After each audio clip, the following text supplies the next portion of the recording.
بسم اللہ الرحمن الرحیم۔ ہمارے پیارے نبی جناب محمد الرسول اللہ صلی اللہ علیہ وسلم کو رب تعالیٰ نے انسانیت کی رہنمائی کے لیے اور انسانیت کی بھلائی کے لیے چنا۔ آپ علیہ الصلاۃ والسلام کی اگر حلیہ مبارک کی بات کریں تو پیارے پیغمبر علیہ الصلاۃ والسلام کی ریشمی زلفیں کندھوں کو چھوتی ہوئی، موٹی موٹی خوبصورت آنکھیں، چہرہ تو ایسا کہ کوئی چہرے کو تلوار کی دھار کہے اور کوئی 14ویں کا چاند کہے، اور کوئی کہے کہ نہیں 14ویں کا چاند بھی نہیں بلکہ وہ ایک سورج ہے۔ ہاں، وہ واقعی ایک سورج ہی تھے کہ وہ سورج جب مکے کی گلیوں کے اندر چمکا تو اس نے اپنی روشنی کو پورے عالم کے اندر پھیلا دیا، اور پھر اس کی روشنی مزید بڑھ گئی جب وہ سورج مدینے کی گلیوں کے اندر جا کے طلوع ہوا۔ تو آپ علیہ الصلاۃ والسلام کے نرم و ملائم ریشم سے بھی نرم و ملائم ہاتھ مبارک، آپ کا جسم اطہر، جب آپ کبھی جبہ پہن لیتے تو ایسا لگتا کہ بادلوں کی اوٹ سے کہیں چاند نکل آیا ہے۔ ایسے خوبصورت نبی جناب محمد الرسول اللہ صلی اللہ علیہ وسلم کہ جو ایک بار بھی محبت سے دیکھ لیتا تو آپ کا دیوانہ بن جاتا۔ کئی ایسے بھی تھے جان کے دشمن تھے، لیکن جب ایک بار محبت سے چہرہ مبارک پہ جب نظر پڑ گئی تو وہی دشمن ہمیشہ کے لیے آپ کے جانثار بن گئے اور اپنا تن من دن سب کچھ قربان کر دیا، اور کہنے پہ مجبور ہو گئے کہ یہ چہرہ تو کبھی کسی جھوٹے انسان کا تو ہو ہی نہیں سکتا۔ کائنات کے اندر رب العالمین نے آپ علیہ الصلاۃ والسلام جیسا کوئی بنایا ہی نہیں، آپ علیہ الصلاۃ والسلام جیسا خوبصورت اس کائنات کے اندر کوئی آیا ہی نہیں، کسی ماں نے جنا ہی نہیں۔ ایسے خوبصورت نبی جناب محمد الرسول اللہ صلی اللہ علیہ وسلم، دکھ مصیبتیں اور پریشانیاں میرے پیغمبر نے اس دنیا کے اندر برداشت کی، کئی مہینے کے فقر و فاقے برداشت کیے،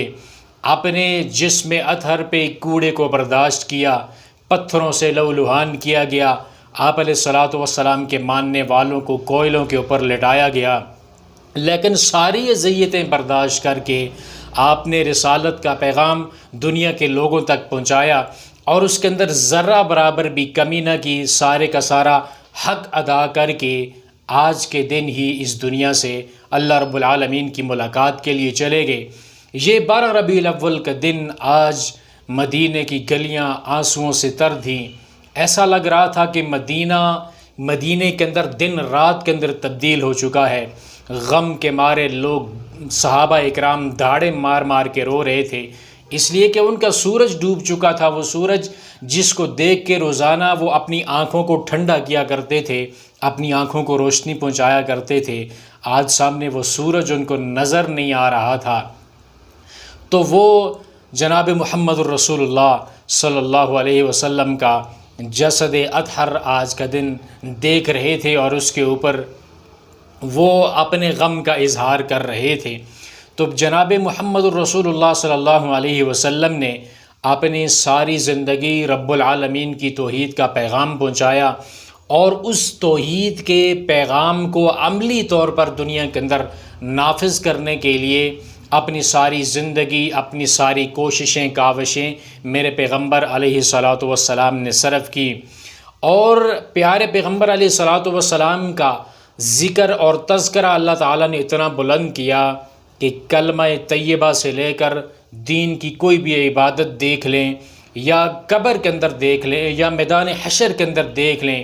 کوئی بھی ایسی جگہ نہیں ہے، نہ ہوگی جہاں پہ ذکر مصطفیٰ نہ ہو، جہاں پہ رب العالمین کا ذکر ہوگا، جہاں پہ اللہ کی توحید کا ذکر کیا جائے گا، وہاں پہ محبوب پیغمبر علیہ الصلاۃ والسلام کی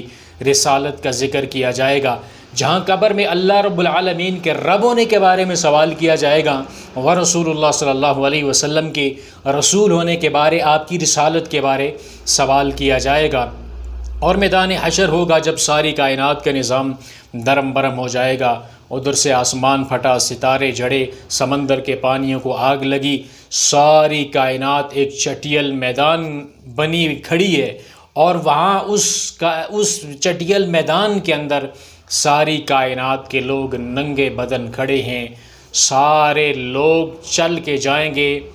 انسانوں کے باپ سیدنا آدم علیہ الصلوۃ والسلام کے پاس کہ آپ جا کے رب العالمین سے سفارش کیجئے کہ ہمارا حساب و کتاب شروع کیا جائے، لیکن وہ انکار کر دیں گے۔ وہی نہیں، سارے انبیاء انکار کر دیں گے، حتیٰ کہ لوگ چلتے چلتے محمد الرسول اللہ صلی اللہ علیہ وسلم کے پاس آئیں گے، اور محبوب پیغمبر نے فرمایا کہ میرا نام ایک حاشر بھی ہے کہ اللہ ساری انسانیت کو کل مجھ محمد کے قدموں پہ لا کے جمع فرمائے گا۔